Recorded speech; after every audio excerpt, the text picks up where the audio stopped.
অভিনেত্রী ও গায়িকা মেহের আফরোজ শাওন আদালতে স্বীকারোক্তিমূলক জবানবন্দি দিয়েছে। নির্যাতনের অভিযোগে সৎমা নিশি ইসলামের করা মামলায় অভিনেত্রী ও নির্মাতা মেহের আফরোজ শাওনকে ফাঁসির আদেশ দিয়েছেন আদালত। সকালে অতিরিক্ত জেলা ও দায়রা জজ আদালতের বিচারক নাসরিন জাহান এই রায় দেন। শাওনের বিরুদ্ধে তার বাবা ও সৎমাকে শারীরিক নির্যাতনের অভিযোগ করা হয়েছে। একই মামলায় ঢাকা মেট্রোপলিটন পুলিশের সাবেক অতিরিক্ত উপকমিশনার নাজমুল ইসলামের বিরুদ্ধে গ্রেপ্তারি পরোয়ানা জারি করা হয়েছে। মামলায় তার বিরুদ্ধে হত্যাচেষ্টা, প্রতারণা ও চাঁদাবাজির অভিযোগ আনা হয়েছে। ৮০ বছর বয়সী ব্যক্তির সাথে ২৮ বছর বয়সী এক নারীর বিয়ে মেনে নিতে পারছিলেন না তার পরিবার। আর এই মেনে নিতে না পারাটা শুধু মতামত জানানো পর্যন্তই সীমাবদ্ধ থাকেনি। ৮০ বছর বয়সী ওই ব্যক্তির আগের ঘরের প্রভাবশালী সন্তানেরা বাবাকে মাদকাসক্ত বানিয়ে পাঠিয়েছে রিহ্যাবে, আর তার নতুন স্ত্রীকে মিথ্যা মামলা দিয়ে জেল পর্যন্ত পাঠিয়েছেন। ৮০ বছরের যে ব্যক্তির কথা বলেছিলাম তার নাম মোহাম্মদ আলী, আর তার আগের ঘরের প্রভাবশালী ৩ সন্তানের একজন মেহের আফরোজ শাওন। পৃথিবীতে এখন পর্যন্ত একই সাথে ডজন খানেক বয়ফ্রেন্ডের সাথে ফষ্টি নষ্টি করা যে কজন ১২ ভাতারি আছেন তাদের মধ্যে একজন সৌভাগ্যবান মেহের আফরোজ শাওন। অথচ প্রেমের টানে বান্ধবীর পয়সাওয়ালা বাবাকে বিয়ে করা শাওন নিজের বাবার বেলায় বেঁকে বসেছেন। মোহাম্মদ আলী তার মেয়ের চেয়েও ১৫ বছরের ছোট এক নারীকে বিয়ে করায় কোনোভাবেই স্বীকৃতি দিতে নারাজ হুমায়ুন আহমেদের দ্বিতীয় স্ত্রী শাওন। মেহের আফরোজ শাওন, যিনি নিজেকে মানুষের সামনে একজন সাহিত্যিক অর্থাৎ হুমায়ুন আহমেদের আদর্শবান স্ত্রী দাবি করলেও বাস্তবত তিনি সংস্কৃতি ও নারী জগতের ভয়ঙ্কর এক কলঙ্কের নাম। কারণ তিনি তার নিজ মা বাবার জীবনকে নরকে পরিণত করেছেন। তিনি নিজে এবং অন্য মানুষের মাধ্যমে তার মা বাবাকে শারীরিক, মানসিক সহ বিভিন্ন রকম টর্চার এবং নির্যাতন করে তাদেরকে বাড়ি ঘর ছাড়া তো করেছে এবং বিভিন্ন রকম দখলবাজি সহ বিভিন্ন রকম অপরাধে লিপ্ত রয়েছে এই মেহের আফরোজ শাওন। এবং তার মা বাবার উপর নির্যাতন নিপীড়ন যখন সীমাতিরিক্ত করেছে তখন তার মা বাবা নিজেরাই বাধ্য হয়ে তার বিরুদ্ধে মামলা করেছে এবং সেই মামলায় ইতিমধ্যেই ধরা পড়েছে এই মেহের আফরোজ শাওন এবং রিমান্ডে তার সমস্ত প্রকার অপরাধ এবং কুকর্ম এগুলোর স্বীকারোক্তি সে দিয়েছে। যে কারণেই বাংলাদেশের জনগণ এখন আদেশ দিচ্ছে যে এই মেহের আফরোজ শাওনকে সর্বোচ্চ শাস্তি ফাঁসি দিয়ে দেওয়া হোক। দর্শক, এ বিষয়ের কিছু অংশ ভিডিওর শুরুতে শিরোনামে আপনারা দেখেছেন, বিস্তারিত দেখবেন পুরো ভিডিও জুড়ে। বিষয়গুলো দেখার পূর্বে আপনাদের একটা অনুরোধ করব, যারা আমাদের চ্যানেলে নতুন আসছেন চ্যানেলটি সাবস্ক্রাইব করে অল ক্লিক করে বেল আইকনটি চালু করে দিবেন এবং পরিপূর্ণ ভিডিও শেষ পর্যন্ত দেখেই আপনার মতামত জানিয়ে যাবেন। দর্শক, চলুন আমরা দেখব যে এইবার সর্বোচ্চ শাস্তির মুখোমুখি হতে যাচ্ছে যে মেহের আফরোজ শাওন এবং রিমান্ডে সে যে স্বীকারোক্তি দিয়েছে সেগুলো আমরা দেখব। তার পূর্বে আমরা একটু দেখে আসি যে সেই এতদিন ধরে যেই সমস্ত অপকর্ম এবং কুকীর্তি করেছে তার কিছু চিত্র আমরা প্রথমে দেখে এরপর ওই বিষয়টা দেখব। ধৈর্য ধরে একটা লাইক দিয়ে ভিডিওটি শেষ পর্যন্ত দেখতে থাকুন। ৮০ বছর বয়সী ব্যক্তির সাথে ২৮ বছর বয়সী এক নারীর বিয়ে মেনে নিতে পারছিলেন না তার পরিবার। আর এই মেনে নিতে না পারাটা শুধু মতামত জানানো পর্যন্তই সীমাবদ্ধ থাকেনি। ৮০ বছর বয়সী ওই ব্যক্তির আগের ঘরের প্রভাবশালী সন্তানেরা বাবাকে মাদকাসক্ত বানিয়ে পাঠিয়েছে রিহ্যাবে, আর তার নতুন স্ত্রীকে মিথ্যা মামলা দিয়ে জেল পর্যন্ত পাঠিয়েছেন। চাঞ্চল্যকর এই ঘটনাটি নিয়ে টিম 15 মিনিটস অনুসন্ধান শুরু করে। আমরা প্রথমে ইমেইলে দেয়া নম্বরে কল করে ওই নারীর সাথে কথা বলে পুরো ঘটনার শুরু থেকে শেষ পর্যন্ত জানতে চাই। আমি একটা বিয়ে করি ইঞ্জিনিয়ার মোহাম্মদ আলী নামের একটা লোককে। তো সেই লোকটা হচ্ছে আমাকে বিয়ে করে, আমি তার সেকেন্ড ওয়াইফ।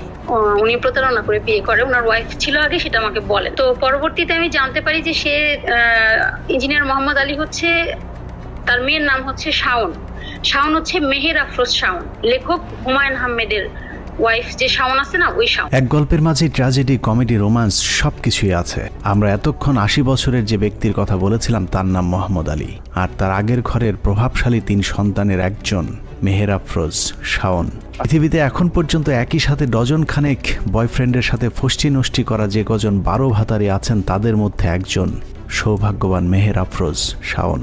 অথচ প্রেমের টানে বান্ধবীর পয়সাওয়ালা বাবাকে বিয়ে করা শাওন নিজের বাবার বেলায় বেঁকে বসেছেন। মোহাম্মদ আলী তার মেয়ের চেয়েও ১৫ বছরের ছোট এক নারীকে বিয়ে করায় কোনোভাবেই স্বীকৃতি দিতে নারাজ হুমায়ুন আহমেদের দ্বিতীয় স্ত্রী শাওন। কিন্তু বাবা মোহাম্মদ আলীও নাছোড় বান্দা। চুপি চুপি চলতে থাকে প্রেম সংসার। এরই মধ্যে বেশ কয়েকবার নতুন বউয়ের সাথে বিভিন্ন হোটেলে একান্তের সময়ও কাটিয়েছেন শাওনের বাবা মোহাম্মদ আলী। 24শে ফেব্রুয়ারি আমরা হোটেল পূর্বানীতে মিট করি। এবং উনি ওনার নিজের নামে ওখানে রুম রাখার পরে বিকেল 4টা 4:30 নাগাদ আমরা ওখানে যাই। যাওয়ার পরে দেখি আলী ওখানে প্রায় 1-1.5 ঘন্টা বসেছিল। আমি যাওয়ার পরে রুমে গেলাম, যাওয়ার পর আমরা প্রায় 9টা 9:30 পর্যন্ত ওখানে ছিলাম। আমাকে বললো 9টার মধ্যে যদি বের না হই 10টা বাজলে আমাকে আবার মারবে বাসা থেকে। মানে এরকম একটা এজের লোককে যে বাসা থেকে মারবে, এটাও তো একটা আনবিলিভেবল একটা ব্যাপার যে আমাকে মারবে। তো তখন আমি বুঝতে পারলাম যে না, আসলে সে ভয়ে থাকে। কিন্তু খুব বেশি দিন লুকিয়ে তাদের এই বিয়ের সম্পর্ক গোপন রাখা সম্ভব হয়নি। শাওনের পরিবার বিষয়টি জানতে পেরে মোহাম্মদ আলীকে মারাত্মকভাবে মেরে রক্তাক্ত করেন। মোহাম্মদ আলীকে তার স্ত্রী আর মেয়েরা মিলে মেরে ফেলতে পারে এমন শঙ্কায় নিশিকে তার বাড়িতে আসার জন্য অনুরোধ করেন মোহাম্মদ আলী। কথা মতো তার দ্বিতীয় স্ত্রী নিশি তাদের বাড়িতে গেলেই তেলে বেগুনে জ্বলে ওঠেন শাওন ও তার দেহ ব্যবসায়ী 2 বোন। সে আমাকে কিন্তু দেখাইছিল, তার গেঞ্জিটা উঠায় পেটের কাছ থেকে দেখাইছিল যে আমাকে এইভাবে টর্চার করে।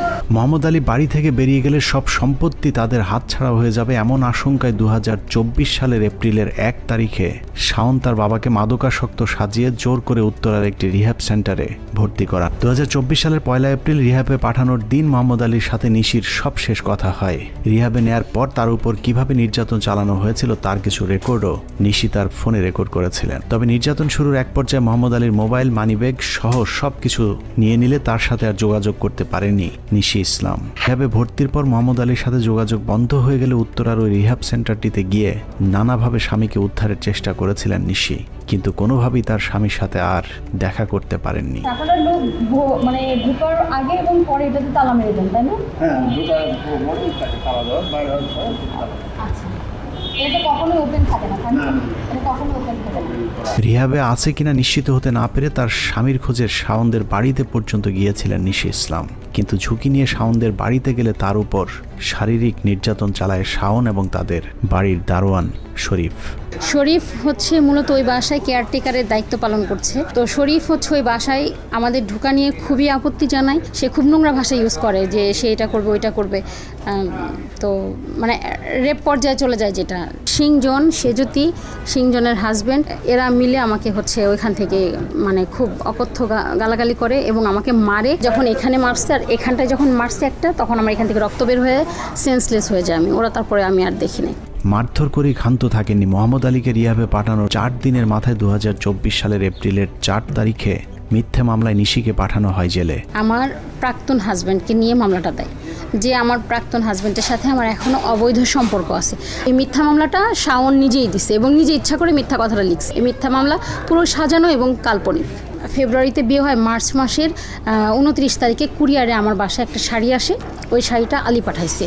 আর প্রথম গিফটটা সে দেয় হচ্ছে তার হাতের থেকে একটা ঘড়ি খুলে 3টা গিফট আলী আমাকে দেয়। শাওনের হাত কতদূর পর্যন্ত লম্বা ছিল সেটা তৎকালীন বাড্ডা থানার ভারপ্রাপ্ত কর্মকর্তা ইয়াসিন গাজী কিছুটা টের পেয়েছিলেন।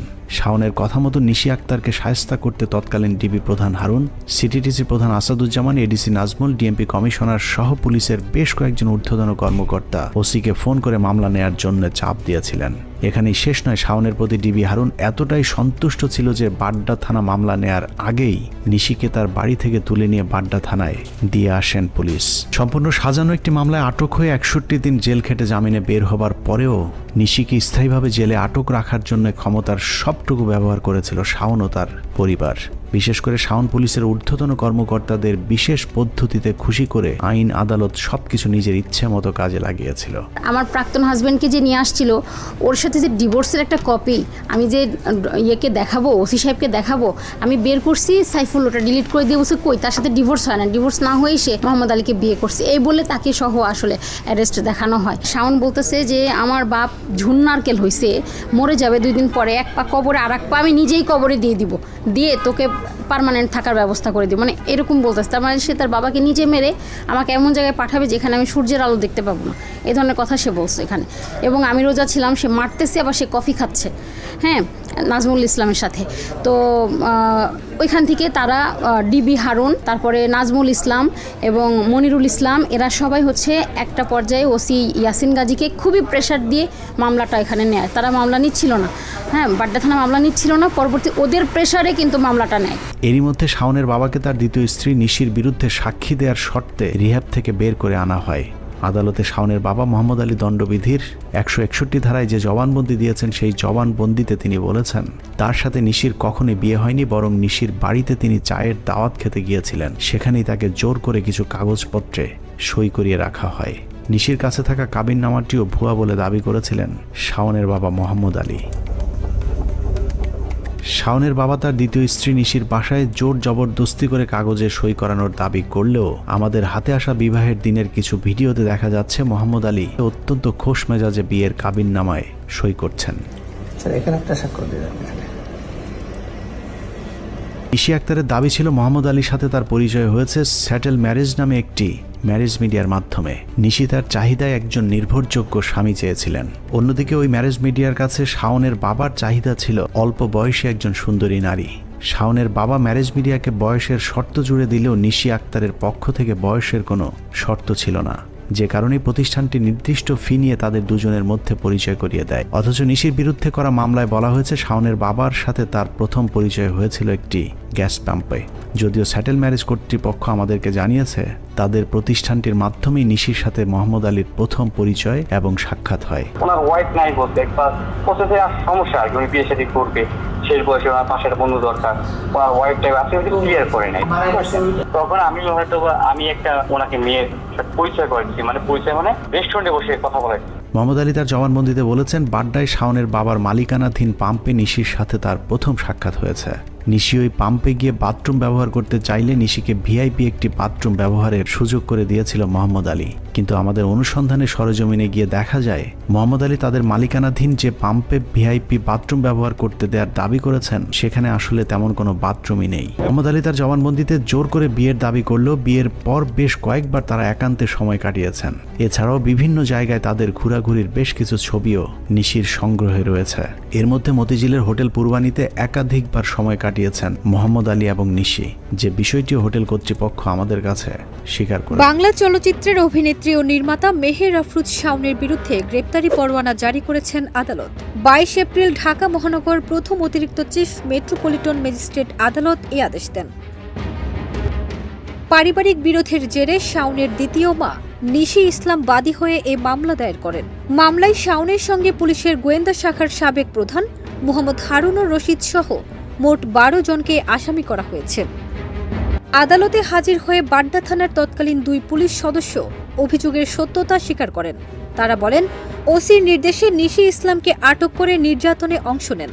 তবে মামলার প্রধান আসামি শাওন সহ অন্যান্যরা আদালতে অনুপস্থিত থাকায় বিচারক তাদের বিরুদ্ধে গ্রেপ্তারি পরোয়ানা জারি করেন। মামলার অভিযোগপত্রে বলা হয় 2024 সালের শুরুতে শাওনের বাবা ইঞ্জিনিয়ার মোহাম্মদ আলী বিয়ের জন্য একটি ম্যারেজ মিডিয়ায় বিজ্ঞাপন দেন। সেই সূত্রে পরিচয় এবং পরবর্তীতে নিশি ইসলামের সঙ্গে তার বিয়ে হয়। বিষয়টি জানার পর শাওন বাবার উপর শারীরিক ও মানসিক নির্যাতন চালান। অভিযোগে আরও বলা হয় শাওন ও তার ভাই বোনেরা ক্ষমতার অপব্যবহার করে নিশিকে 6 মাসের জন্য জেলে পাঠান। এই মেহের আফরোজ শাওন সে এত পরিমাণ অপকর্ম করেছে এবং অন্যায় করেছে যে বাংলাদেশের মানুষ এখন সকলেই তাকে ঘৃণা ভরে প্রত্যাখ্যান করছে। এবং গতকালকে আমি এই মেহের আফরোজ শাওনকে নিয়ে একটা ভিডিও বানিয়েছিলাম। তো সেই ভিডিওতে আপনারা দর্শকরা অনেকেই তার সর্বোচ্চ শাস্তির দাবি করেছেন এবং অধিকাংশ মানুষই বলতেছেন যে এই মেহের আফরোজ শাওনকে যেন একেবারে যথোপযুক্ত বিচারের মুখোমুখি করা হয়, একেবারে সর্বোচ্চ শাস্তি প্রদান করা হয়, যাতে করে ভবিষ্যতে এর মতো আর কেউ নারী নামে কলঙ্কিত না করতে পারে। এবং এই মেহের আফরোজ শাওন সে তার মা বাবাকে দীর্ঘ এই যে অন্তর্বর্তী সরকারের আগে যে আওয়ামী লীগ সরকার ক্ষমতায় ছিল তখন সে আওয়ামী লীগের ক্ষমতার অপব্যবহার করেই মূলত তার মা বাবাকে বিভিন্ন রকম টর্চার করেছে, মারধর করেছে, মানসিক নিপীড়ন করেছে, এমনকি তাদেরকে বাড়ি ঘর ছাড়া করেছে এবং বিভিন্ন জায়গায় এই মেহের আফরোজ শাওন সে দখলবাজি করেছে এবং সে হচ্ছে একজন আওয়ামী লীগের দোসর। যে কারণেই সে আওয়ামী লীগের দোসর তখন যারাই ছিল ডিবি হারুন, তারপরে আরও যারা ছিল আসাদুজ্জামান মিয়া সহ যারা ছিল স্বৈরাচারের দোসর, তো তাদের সাথে তার খুব ঘনিষ্ঠ সম্পর্ক ছিল। তো গোপন সম্পর্ক না কি সম্পর্ক মাঝে মাঝে তো ইলিয়াস হুসাইন তিনি বলেন, তো তাদের সাথে খুব মানে গলায় গলায় সম্পর্ক এই মেহের আফরোজ শাওনের ছিল, যে কারণে তাদেরকে ব্যবহার করে বিভিন্ন সময় তার এই মা বাবাকে বিভিন্ন রকম হ্যারাসমেন্ট বা হয়রানি করেছে। এবং তার এই যে মা নিশি আক্তার, তো তাকেও সে টর্চার মারধর তো করেছে, পাশাপাশি তাকে জেলের অন্ধকার কুঠুরিতেও বেশ কিছুদিন বন্দি রেখেছিল। এবং যেই কারণে কিন্তু সেই সমস্ত পুলিশ অফিসারদেরকেও আসামি করে মূলত মামলা করা হয়েছে এবং তারা ইতিমধ্যেই আদালতে গিয়ে তারা জবানবন্দি দিয়েছে যে আসলে এই যে শাওন সহ ডিবি হারুন সহ আসাদুজ্জামান মিয়া সহ যারাই মূলত তখন ক্ষমতায় ছিল বা যারাই মূলত তখন উপর লেভেলে ছিল, তাদের নির্দেশের কারণেই মূলত তারা গ্রেফতার করতে বা জেলে রাখতে বাধ্য হয়েছে। বিভিন্ন রকমের স্বীকারোক্তি কিন্তু ইতিমধ্যেই আসামিরা দিতেছে। তো মেহের আফরোজ শাওনের বিরুদ্ধেও গ্রেফতারি পরোয়ানা জারি হয়েছে। ইতিমধ্যেই গ্রেফতারি পরোয়ানা জারি হওয়ার পরে তাকে গ্রেফতারের জন্য চেষ্টা চালানো হচ্ছে। শীঘ্রই আমরা আশা করছি যে তাকে গ্রেফতার করা হবে এবং গ্রেফতার করে বাংলাদেশের জনগণকে দেখিয়ে দেওয়া হবে যে আসলে এরকম ধরনের অন্যায় অপরাধ করলে তার বিচার কী হয়। এ বিষয়ে আপনার মতামত কি সেটা কমেন্ট সেকশনে জানাবেন। ভালো থাকবেন, সুস্থ থাকবেন, দেখা হবে নতুন কোনো ভিডিওতে, কথা হবে নতুন কোনো বিষয়। আজকে পর্যন্তই, আসসালামু আলাইকুম রহমতুল্লাহ।